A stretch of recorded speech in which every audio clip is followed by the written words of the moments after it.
Hello. Actually, let me get comfortable.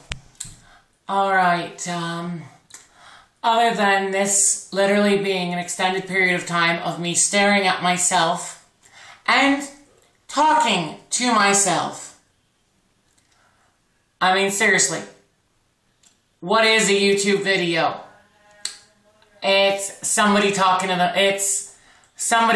themselves to make themselves feel better. So, anyways, yeah,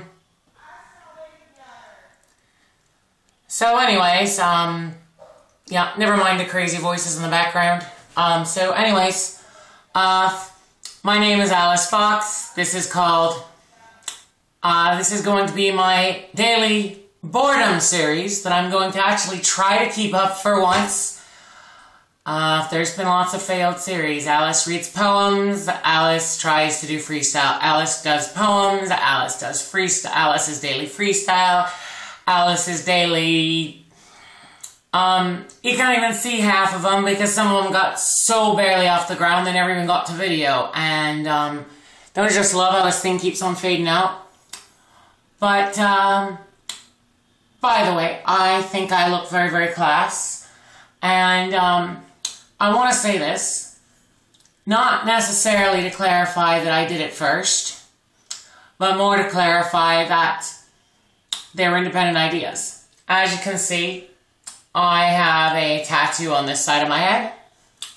I have a dragon tattoo on this side of my head. Alright, let's see if we can get it closer up. Alright, wait. Actually, that's all I can do. Oh, crap. The other side of my mop is coming down. Oh, Jesus. See now I look all kinds of shit.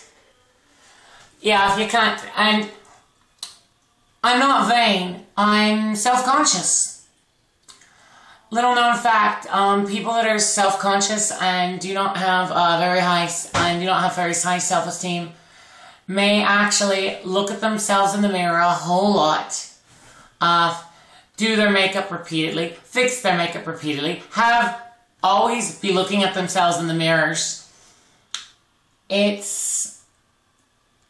Don't label somebody as narcissistic. It's a shyness. You can always stare at your own face. I mean, you've been staring at your own face since probably you're about 1 or 2 years old. And, it's easier to stare at your face than somebody else's. There's also, you're constantly looking at the imperfections and seeing what you can do to make them look a little bit better for the world. I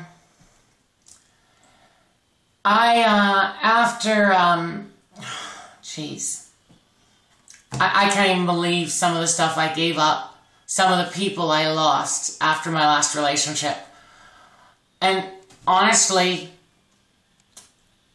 I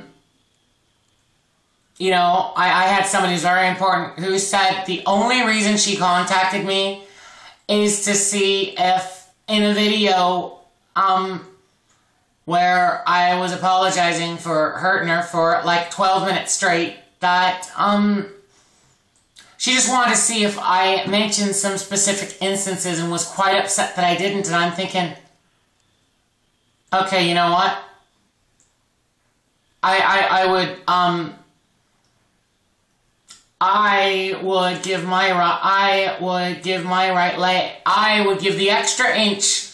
I would give a full inch for my right leg. And, not be able to walk barefoot for the rest of my life. To have one person in the world actually do an apology video. To actually put a video out there for the world of them apologizing to me. And if they did that, I would talk to them.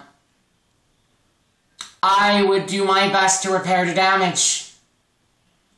Because I would be impressed that they actually freaking did a damn video that the whole world could see. And,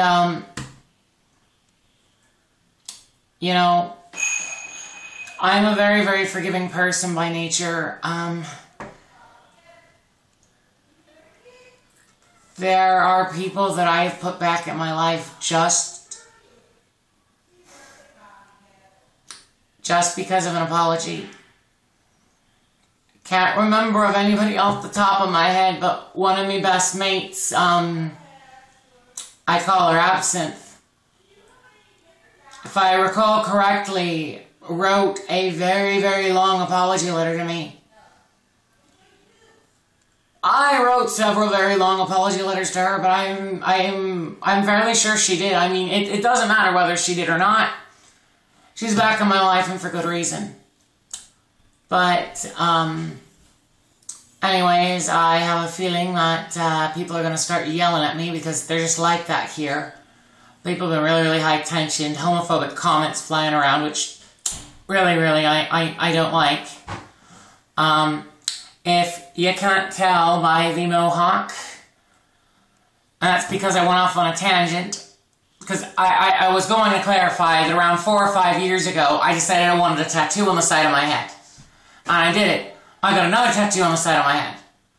And somewhere, who knows, possibly 10 years ago, because she's young and she hasn't been 18 for that long, Kelly Osbourne decided she wanted a tattoo on the side of her head, and she got one.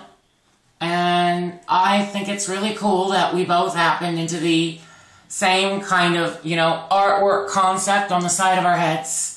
And, similar hairstyles. I've been a fan of Black Sabbath since I